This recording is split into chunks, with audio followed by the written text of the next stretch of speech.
There's a misunderstanding in modern culture that if someone is not highly visible, they must be insecure. If they're not posting their face, their lifestyle, their victories, their appearance, then something must be missing. But that assumption reveals more about the culture than it does about the person being judged. Because for many empaths, the absence of self-display is not a symptom of low confidence. It is often the opposite. It can be the result of a mind that has moved beyond the need for constant external reinforcement. And this is where psychology becomes interesting. Most people have been conditioned to confuse attention with worth. Somewhere along the way, visibility became tied to identity. The more people see you, the more significant you appear to be. The more approval you receive, the more secure you must be. And social media, by design, amplifies this belief. It turns validation into a measurable system. Likes become social proof. Comments become emotional rewards. Views become a distorted form of status. But empaths often experience this dynamic differently, because empaths tend to be unusually aware of emotional undercurrents. They don't just see the surface exchange, someone posting a photo and others responding. They often perceive the invisible transaction beneath it, the need for affirmation, the performance hidden inside self-presentation, the unconscious bargaining that says, "See me, approve of me, tell me I matter." And for a deeply self-aware empath, that can feel exhausting. Not because they believe posting is wrong, but because they often resist attaching their identity to public reaction. This is a critical distinction. An empath who doesn't post their photos may not be rejecting connection. They may be rejecting dependency. There is a profound difference between wanting to be seen and needing to be validated. And many empaths have spent enough of their lives being emotionally attuned to others that they begin to value something. Rare in identity, untouched by outside opinion. Think about how unusual that is in a culture built on performance. Most people are taught to build an image. Empaths often feel compelled to protect a reality because they understand something others miss. The more identity becomes fused with public approval, the easier it is to lose yourself. Once your sense of worth depends on response, you become vulnerable to emotional outsourcing. Your confidence rises and falls based on who notices you. Your peace becomes negotiable. Your self-image becomes partly owned by strangers. And empaths, especially mature empaths, often sense the danger in that. They would rather be rooted than admired. They would rather be authentic than impressive, and sometimes they would rather be unknown than misunderstood. This often comes from a deeper philosophical orientation. Empaths frequently value essence over appearance, substance over display, meaning over spectacle, and when someone values inner coherence more than outer recognition, public self-promotion can start to feel strangely irrelevant. Because if you know who you are, what exactly are you trying to prove? That question unsettles people. Because much of modern behavior is built on proving attractiveness, proving success, proving happiness, proving relevance. But empaths often begin stepping away from systems that require constant proof, not out of superiority, out of liberation. They stop performing identity and start inhabiting it. And that changes everything. You'll notice many emotionally intelligent people become increasingly private as they grow. That's not withdrawal. That's refinement. They realize not every truth needs broadcasting. Not every moment needs witnesses. Not every part of the self belongs in public. And perhaps most importantly, not all value increases when exposed. Some things deepen in privacy. Peace deepens in privacy. Self-trust deepens in privacy. Clarity deepens in privacy. And empaths often understand this intuitively. There's another layer most people overlook. Many empaths are highly sensitive to comparison culture. Not because they are intimidated by others, but because they recognize how destructive comparison is to the human psyche. They see what happens when identity becomes a competition, when people begin curating life instead of living it, when self-worth gets trapped in a cycle of measuring, performing, and chasing emotional rewards. And many empaths quietly opt out. That is not passivity. That is psychological independence. It is the refusal to let technology dictate self-perception. It is the refusal to turn identity into a product. And in a world increasingly obsessed with being witnessed, there is extraordinary power in becoming self-defined. That power is often misunderstood. Silence gets mistaken for insecurity. Privacy gets mistaken for weakness.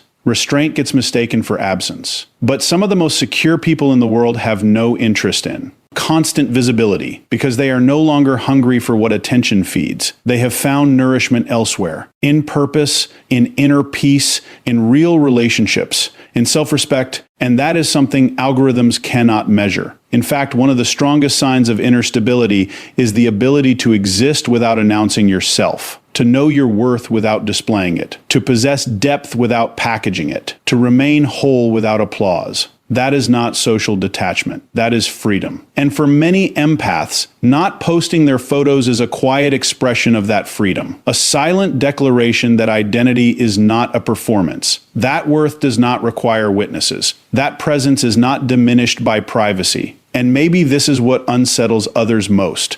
Because when someone no longer needs validation, they become difficult to control. They cannot be manipulated by approval. They cannot be easily drawn into comparison. They cannot be seduced by superficial recognition.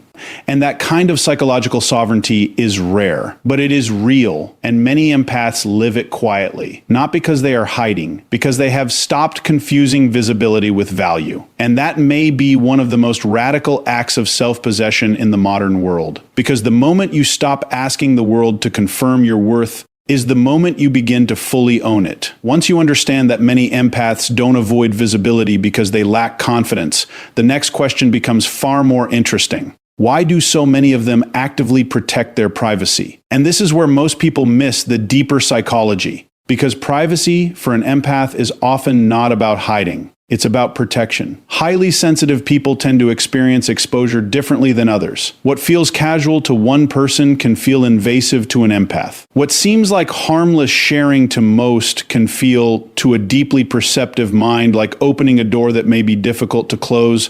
Empaths often don't just think in terms of information. They think in terms of energy. And whether you interpret that psychologically, emotionally, or philosophically, the pattern remains the same. They are acutely aware that when you reveal yourself, you invite interpretation. And interpretation is never neutral. The moment an image is posted, it does not remain yours alone. It enters the perceptions, projections, judgments, envy, admiration, resentment, assumptions, and unconscious narratives of other people. Most people overlook this. Empaths often feel it immediately, and this sensitivity changes how they relate to self-disclosure, because they understand something subtle but profound. Not everyone looking at you is looking at you with clean intentions. Some observe with comparison. Some observe with envy. Some observe with hidden hostility. Some observe searching for weakness. And some perhaps most dangerously observe looking for access. Empaths, particularly those who have been manipulated, betrayed, or emotionally exploited in the past, often become highly aware of this.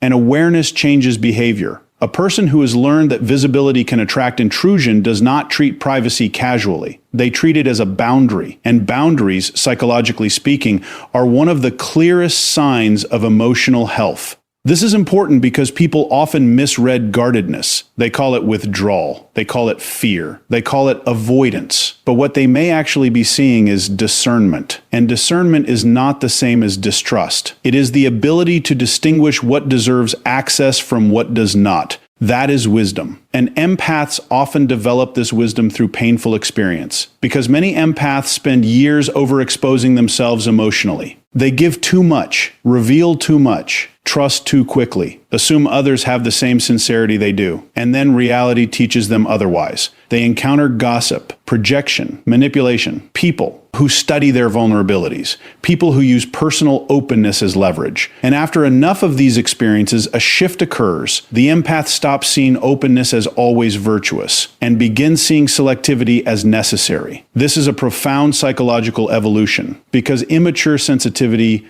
often leaks, mature sensitivity protects. And that protection often looks like privacy. Sometimes it looks like not posting personal photos. Sometimes it looks like keeping important moments off public platforms. Sometimes it looks like refusing to let strangers have effortless access to the intimate details of your existence. Not because you fear being seen, because you have become intentional about who gets to see you. There is enormous power in that, especially in a culture that treats exposure as normal. We live in a time where oversharing is often framed as authenticity, but authenticity without boundaries is not authenticity. It is vulnerability without discernment. And empaths, when they mature, begin understanding the difference. They recognize that not every observer deserves entry into their inner or outer world. That realization changes everything, because once privacy becomes a form of self-respect, silence stops feeling empty. It starts feeling sovereign. And there is another layer here most people never consider. Empaths are often deeply aware of emotional residue, the psychological after effects of interaction, the exhaustion that follows unnecessary exposure, the strange heaviness that can come from feeling watched, interpreted, or energetically entangled in the perceptions of too many people. Others may dismiss this. Empaths often live it. And whether we frame it through neuroscience, emotional sensitivity, or interpersonal dynamics, there is evidence for this. Highly sensitive individuals process social stimuli more deeply. They often experience judgment more intensely. They can ruminate longer over criticism. They can feel relational tension others barely register. So what appears to outsiders as overprotectiveness may actually be a rational response to heightened processing. In other words, they are not avoiding damage imagined. They are preventing damage anticipated. That is not weakness. That is psychological intelligence. And the strongest people often understand prevention better than reaction. They don't wait to repair repeated harm. They structure life to reduce unnecessary harm in the first place. That is what boundaries do. That is what privacy does. And this is why many empaths do not confuse accessibility with kindness. They do not believe being open to everyone is a virtue. They understand that unrestricted access invites chaos. And chaos has a way of draining the sensitive, so they become selective, deliberately, quietly, sometimes invisibly, and others misread that as distance. But often, it is discipline, because privacy is not always about keeping others out. Sometimes it is about keeping yourself intact. That may be the deeper truth. To protect your peace is not selfish. To limit unnecessary exposure is not paranoia. To decide that some parts of your life remain sacred is not antisocial. It is self-governance. And psychologically, self-governance is one of the highest forms of maturity. The person who can decide what to reveal, what to withhold, who receives access, and where their emotional boundaries begin, that person is not hiding. That person is conscious. And consciousness always looks strange to people operating unconsciously. That is why empaths are often misunderstood. Their restraint is mistaken for insecurity. Their privacy is mistaken for secrecy. Their boundaries are mistaken for walls. But walls isolate, boundaries preserve, and knowing the difference can transform a life. Because the truth is, every empath eventually faces this decision. Will I keep making myself endlessly accessible to prove I am open, or will I protect what is valuable because I know it matters? That is not. They don't a small choice. That is the difference between emotional depletion and emotional sovereignty. And perhaps the deepest lesson here is this. What you protect reveals what you believe is precious. If an empath protects their peace, their image, their inner world, their private life, perhaps it is not because they fear the world. Perhaps it is because they finally understand their own value. And the moment you stop treating privacy as hiding, you begin to see it for what it often is. The intelligent defense of something sacred. Once you understand that many empaths are not avoiding visibility and they are not merely protecting privacy, a deeper pattern starts to emerge. For many of them, the decision not to constantly post their lives is tied to something even more fundamental. They are often more interested in experiencing life than performing it. And that distinction may be one of the great psychological divides of our time. Because modern culture has quietly trained people to confuse documentation with participation, to believe that if a moment is not shared, it somehow matters less, that if an experience is not displayed, it is incomplete, that if others do not witness it, it loses significance. But empaths often resist this logic instinctively, because they tend to relate to life through presence, not performance. And those are radically different ways of existing. Performance asks, how will this appear? Presence asks, how fully am I living this? Performance turns moments outward. Presence turns awareness inward. And empaths often feel the tension between those two modes very strongly, because the moment you begin curating an experience for observation, something subtle changes. Attention splits. Part of you is no longer immersed in the moment. Part of you has stepped outside the moment to manage perception, to frame it, to package it, to anticipate response. And many empaths feel that fracture. They sense how quickly living can become presenting, and they resist it. This is not accidental. It often emerges from a psychological orientation toward depth. Empaths tend to value felt experience over symbolic representation. They often care more about what something means than how it looks, more about emotional reality than social optics. And this makes performative culture feel strangely hollow to them, because much of social media is built on transforming life into image. But empaths often prefer life before it becomes image. They want the unmediated experience, the quiet conversation no one else hears, the sunset no camera interrupts, the personal victory no audience applauds, the moment that exists fully without being converted into content.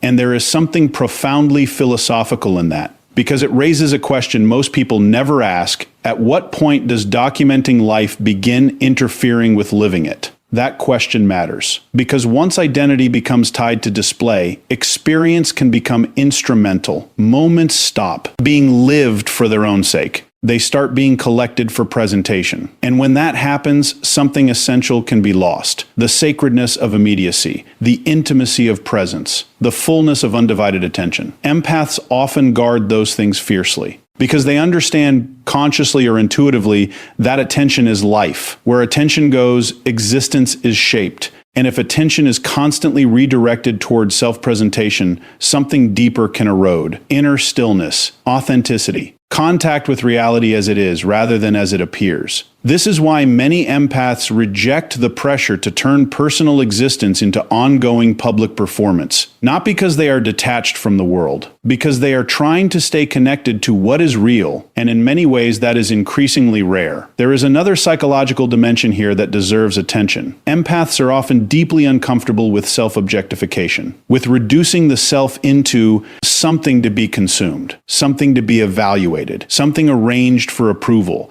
And this discomfort can be difficult to articulate because most people have normalized it, but empaths often feel it. They sense when identity begins to become product, when personhood begins becoming brand, and many quietly step away from that because they do not want to become performers in a marketplace of perception. They want to remain human. That may sound simple. It is not. In a culture built on spectacle, remaining unperformed is an act of resistance, and empaths often practice that resistance without ever naming it, by choosing not to post every achievement, by keeping joy private, by letting experiences belong to themselves rather than to an audience, and perhaps most importantly, by refusing to confuse attention with meaning. That refusal changes how life is lived, because when you stop asking, how will this be perceived, you can return to asking, what is this moment asking me to? Experience, that is a radically different orientation, and it leads to a different kind of life, a slower life, a deeper life, a less performative life, a life where meaning is not dependent on witness. And many empaths are drawn to that, even if they cannot fully explain why. They simply know constant performance drains them. It feels false, fragmented, emotionally expensive, so they step out of it,